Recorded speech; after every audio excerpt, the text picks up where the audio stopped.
got more in the tank there. That looks like a 7. You could do that for a double. You could do that for a I double. did an RPE 13.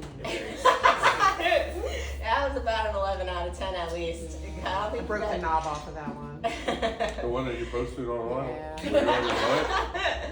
That was at least an 11. That's at least an 11. I got down and literally my whole body went. Oh, what are you doing? No. That happens when you make 30 kilo Just jumps. to make you feel okay. She and I saw like 5 people do that with 1,100 pounds on their back. Oh, they were YOLOing it, openers at it. Straight YOLOing it. Oh, shit. Yeah, on their opener. On their opener. Yeah, they got down to the bottom and passed out. On the opener? Did they just Florida. decide that was a great idea?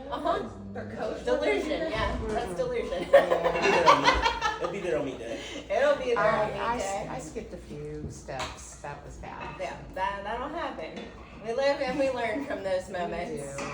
Well, hopefully we learn after those moments. I learned a very and do important not repeat lesson. them. At least you didn't fall asleep. It was okay. You didn't pass out. I did You not. just lost your balance, that's all. Yes. You just lost I was smart enough to have spotters because I knew that was Yep. going to be That was a enough lot for to me. do. Yeah. Okay, so we have several camps of problems that come up, and I typically see two veins of people. Okay, there's we're going too hard, we are RPE 10, 100% of my max, all the time. Okay, YOLO, let's see what we got today, camp. And then we have the other side that is overly cautious.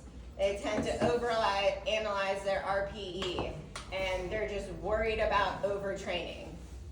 When ideally, we kind of live in the middle of those. Like, there are very specific times in training for pushing. You know, a single, that's not a day that you push it. An RPE 8 single, that is not a maximum attempt. You know, but there are days that are specifically max effort, like, yeah, we are going to a 1, I need this to be a 10. So ideally, we kind of live in the middle there.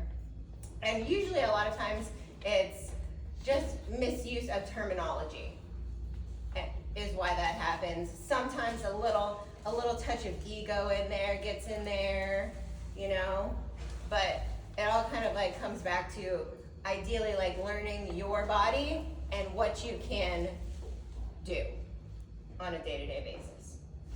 Okay, so the big thing, and I see this one mixed up online a lot, is like what is effort versus what is intensity. Okay, so when we're talking about effort, that is your RPE stuff. Okay, so how hard does it feel like you are trying? How close are you to failure? What does your bar speed look like? It doesn't say anything about our exact loading parameters. Okay, so effort is just how hard did it feel? Now, when we talk about intensity, when we're talking about it in a workout context, that is a weight. That is a specific weight. Okay, intensity means how heavy is it compared to your 1 rep max. So like the intensity of the day could be 70%. Okay, it could be 80%. So that is a specific number. So that is one that gets kind of confusing, especially like, okay, what is RPE versus intensity? But your effort on that particular day, it could feel a lot heavier, even if it was like maybe a 7. Yeah. It could feel like. It could feel like a 10. Yeah. So Okay. if you're at an intensity of like 70%, that could feel like an RPE 9 that day. Depending on what happened during that day, what is our status of recovery. So that's why, like, in your training, we're going to use both parameters. Just so it typically is going to give us a loading window and flexibility to go up or down based on that day in particular. So that's why you'll see a lot of times, like, you will have basically an RPE goal, and then you'll have a percentage goal as well. So that basically gives you framing for your work of the day. So baseline, like your percentage is going to give you, okay, this is where work technically starts, and then RPE will allow you to go up or down. So next, let's talk about, okay, where is intensity more important and where is RPE more important, like within the context of your workout, and kind of like what value should you treat them with? Because, okay, our barbell work, our squat, our bench, our deadlift, that is display of technical ability.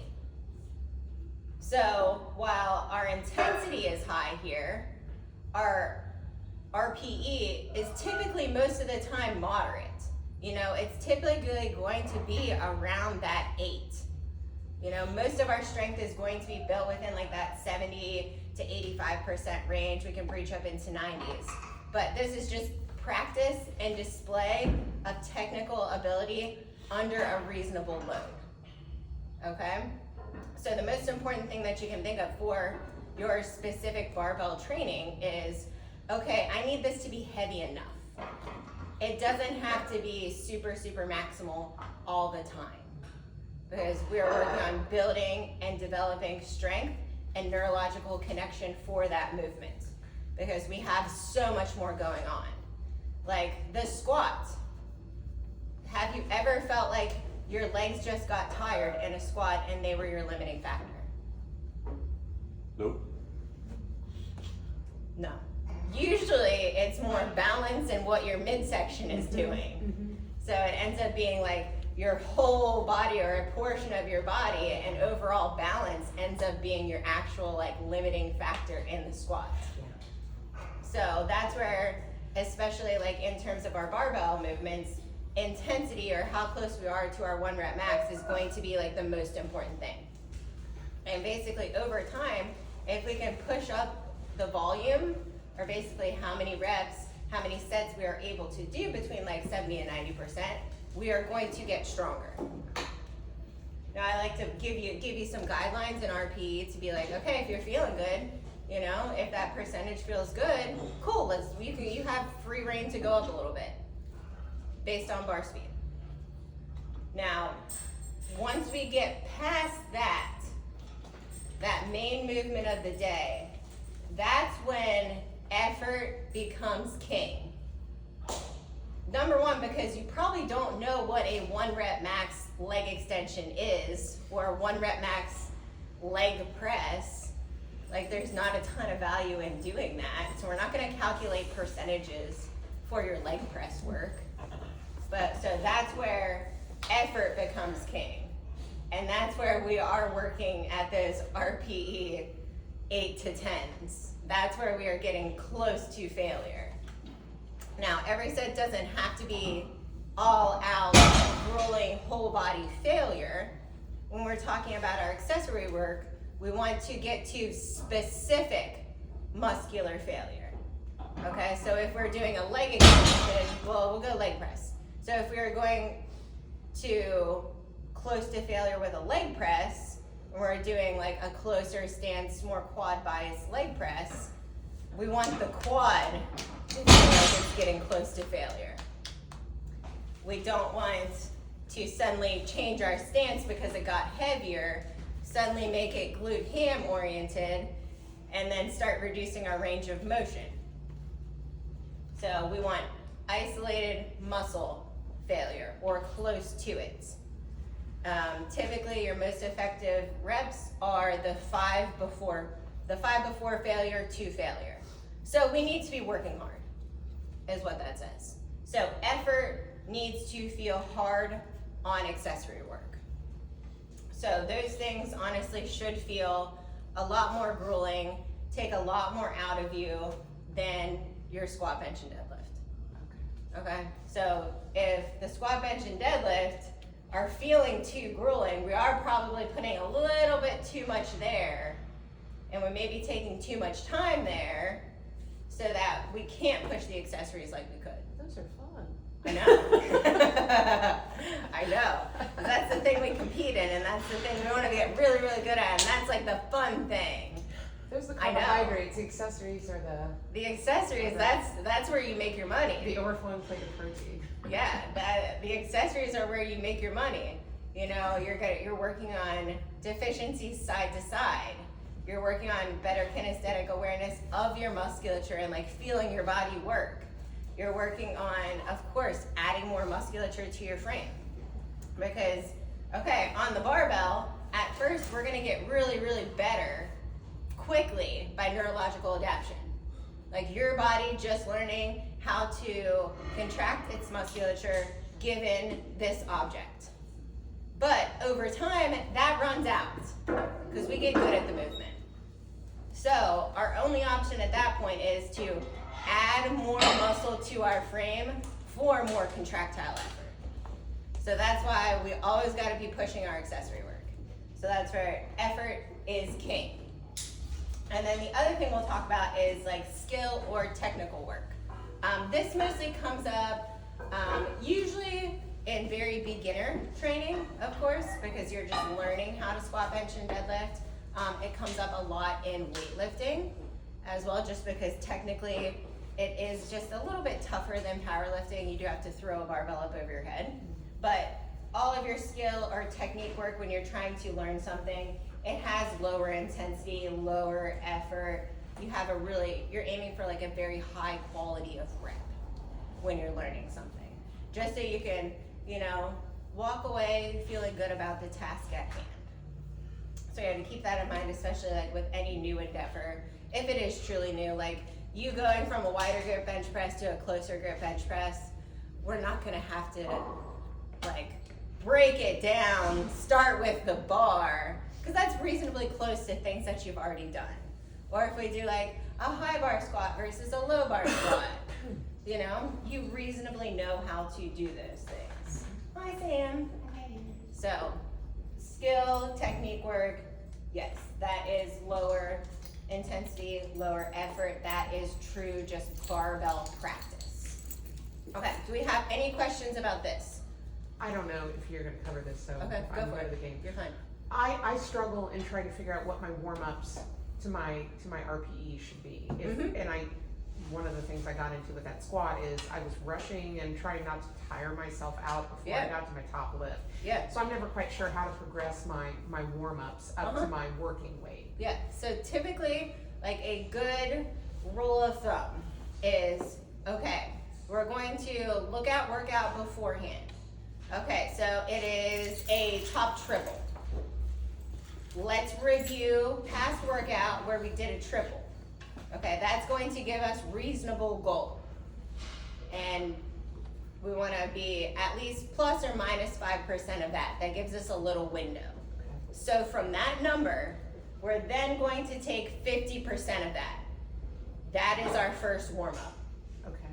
Then we go usually 50, 60, 70, 80 goal. Okay. Or we could go 50, 75, 85 goal. Okay. Okay? Okay. Depending on what the body feels like. Okay.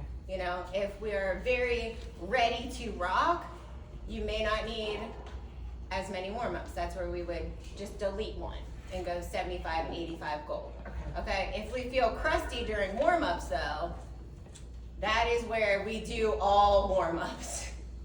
Okay. Yes. Okay. So generally, yeah, because for most things you'll have some kind of frame of reference. Like you've done that thing before for a certain number of reps, Okay. So that's kind of like where we start and then we work backwards from there. Okay.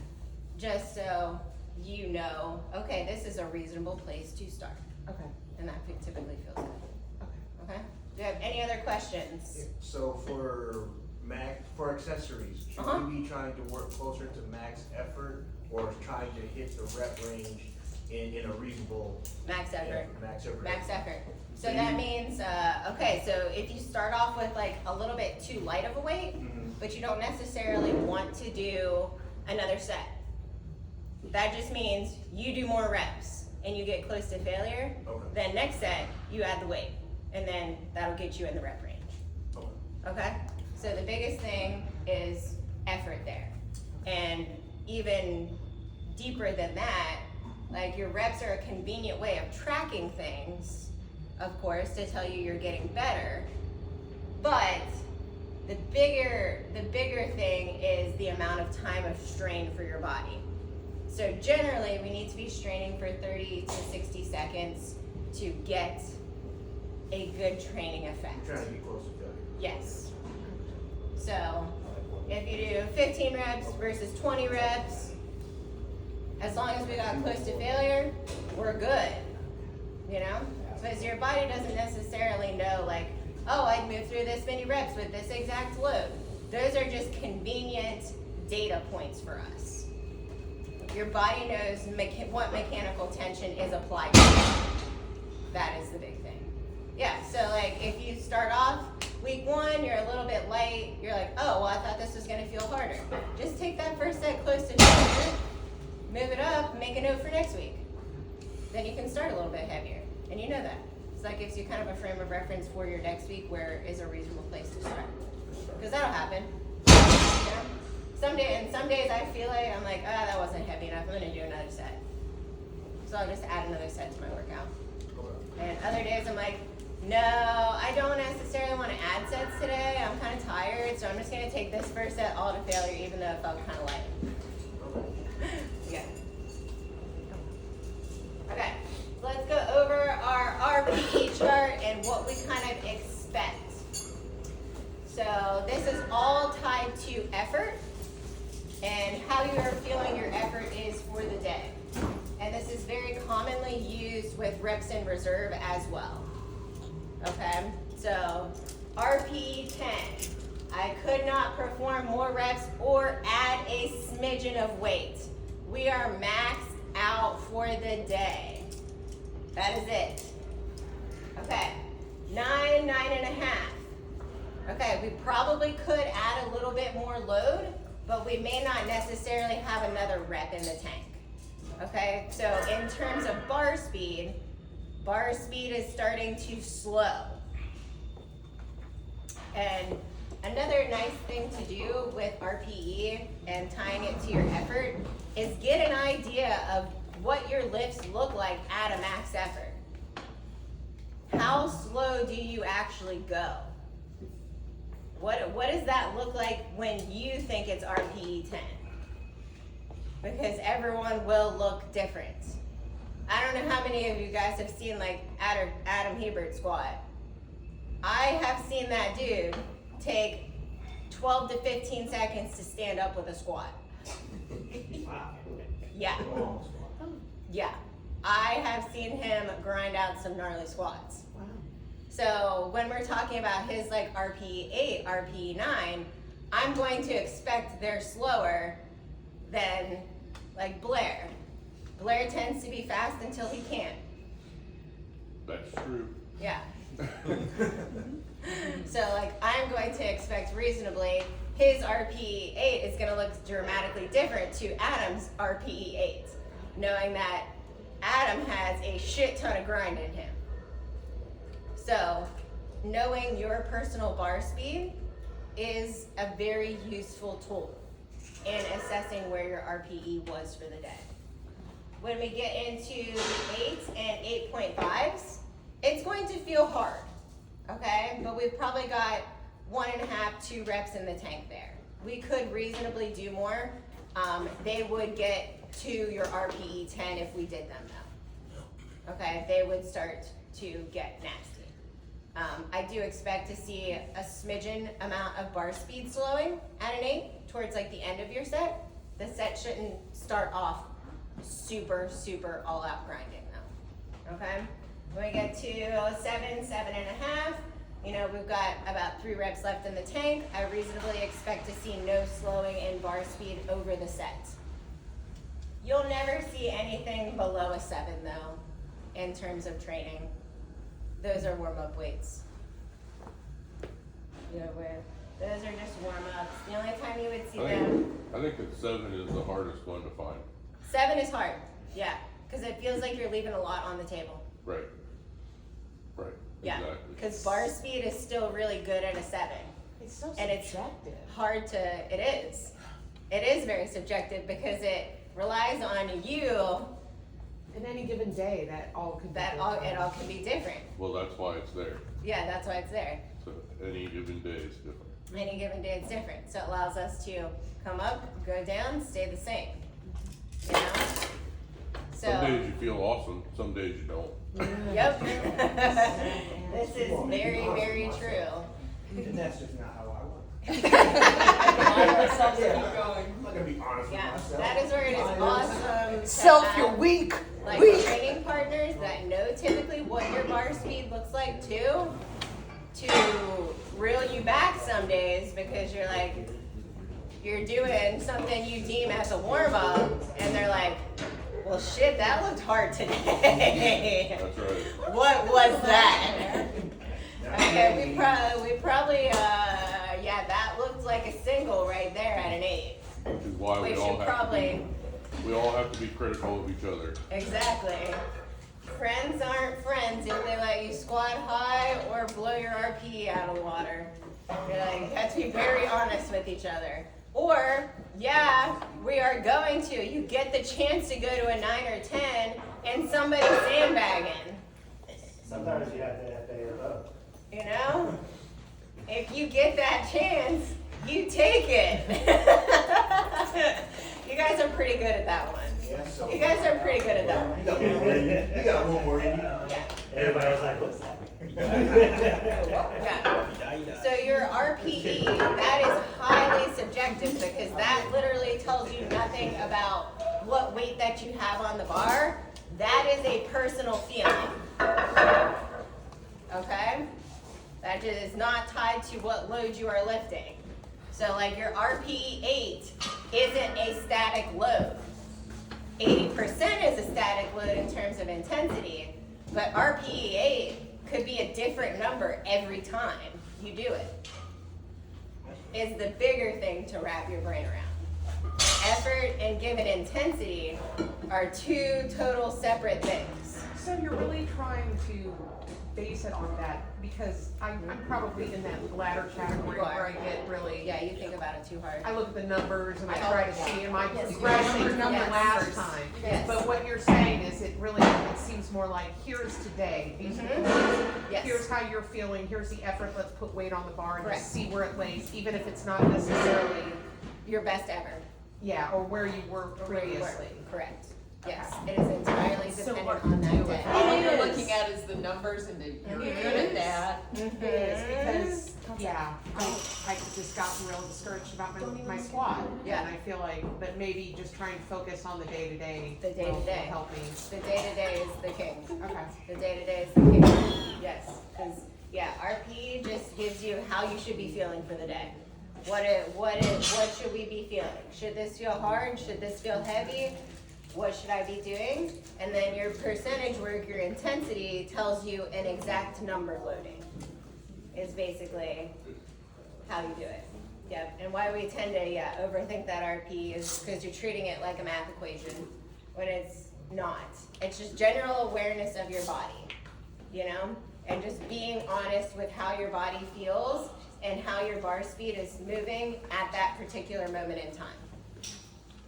So that's why, yeah, video is a great tool to help with RPE and getting to know what you look like and what your sensations feel like at that specific effort. Because there will be days where you're kind of a baby. And like your bar speed is really freaking good and you watch it on video and your training partner is like, that is moving great. That does not look like you are giving much effort at all. So sometimes that will happen.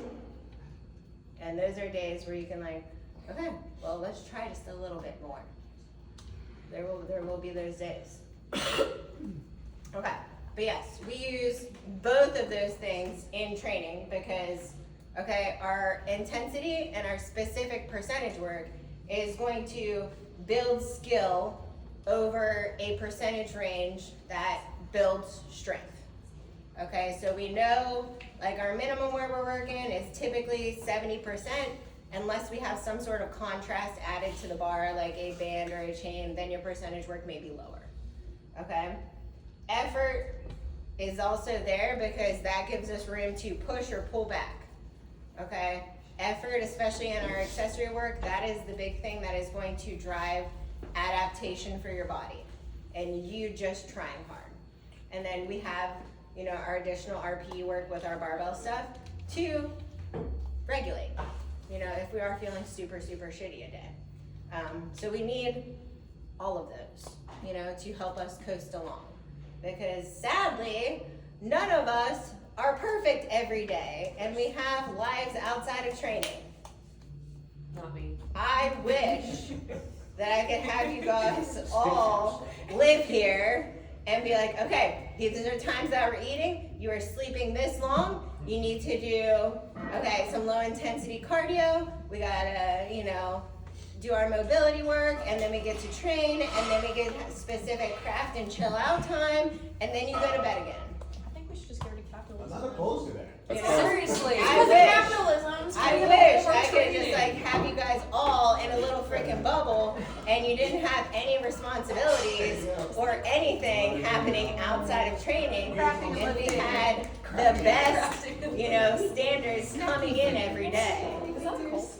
I think that might be Snacking, cool. crafting, and That would be, I think that would be ideal for your lifting careers, of course. But sadly, I don't get that. So we gotta take what we can get. Okay, so some just quick rules. Okay, if bar speed starts to get slow as shit, we're probably closer to a 9 to 10. And you're not being very honest with where your effort is today. Okay, if reps slowed, but we remain in good control, we're generally in that RP8 range. If there is no slowing of bar speed at all from start to end of set, we're right around a 7. Now, if form breaks, anything funky happens, we probably fell off the edge of our RPE chart. Just some quick tidbits. Okay, so Or you're not overall, trying hard enough. huh? Or you're not trying hard Or enough. you're not trying hard enough. Or you just kind of fucked it up. that also happens. You just put a bench shirt on. You just, your brain just went, "Bleh," Put more and gear on. You fucked it up. This guy gets it. Put more gear on. Okay. So ideally we need to train hard, but we have to earn the right to train hard.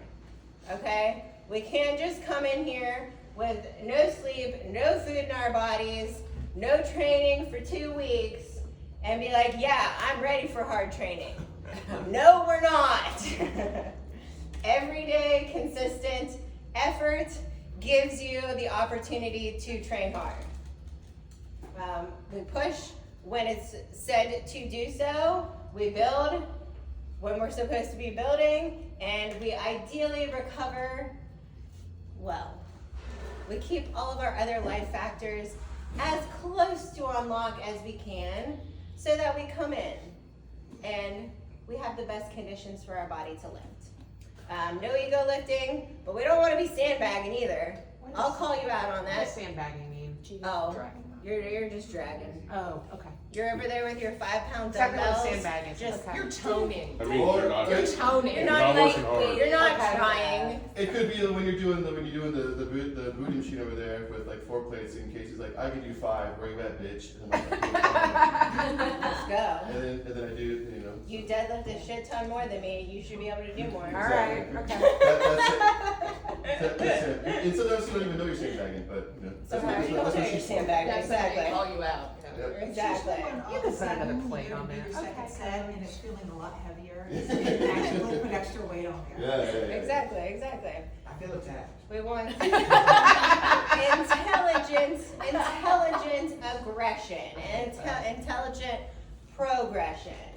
Like ideally, we know our body can handle typically week over week 5 to 10% change in loading. So that's what we aim for. Intelligent progression. We don't come in and slap on something that we've never lifted that is 50 kilos above our max and just see how it goes. We didn't earn the right to do that. You didn't lift the weights required to do that beforehand. There will be no miracles in the gym. You need to earn your next weights. Put more gear on. Yeah. What I'm saying. That works, that works. And I think like the biggest takeaway, and especially like after your session, the best thing that you can do for yourself is think, did I train with intent today? Am I proud of the effort that I gave during that session? Or think about, okay, were there places where I could give more effort that day? Okay? And if you feel good about that, check mark. Lovely. It was a great day. So those are the better questions rather than like, was that an RPE 8? Was that a 7? Does this look like a 7? Does that look like an 8? Was I proud of how that session went? Did I give it what I had today? Because your effort every day, you might just not have enough in the tank. You might not have a lot in the tank that day. Like if you've been sick, you might not have a lot in the reserves on that given day, but did you give it what you had that day? That is kind of like the biggest thing post-training session to think. What questions you guys got? Boop. I have a comment about what you just said though. Yep. Like, you have to be honest with yourself coming into the session Yeah. about what effort looks like today. Yeah. What is a reasonable goal for today? Right, so every time you come in, Yeah. you should be like, what's it gonna take for me to walk out with a win today? Mm-hmm. That's what we talked about his this morning, because Blair's just sick. Yep. Yep. So it does take a lot of honesty with yourself, which is not always the easiest thing to do. You know? Especially if you compare yourself to your previous one where you did But great. did you do great? Yeah. And you're just coming in like a trash can, and you're like, okay, if I get the first 3 things done today, and I can get a win on those, that is good for today, because I slept 3 hours, I barely ate all day, and I have no energy for this. That is okay. That is better than just slogging through a half-ass workout the whole way through.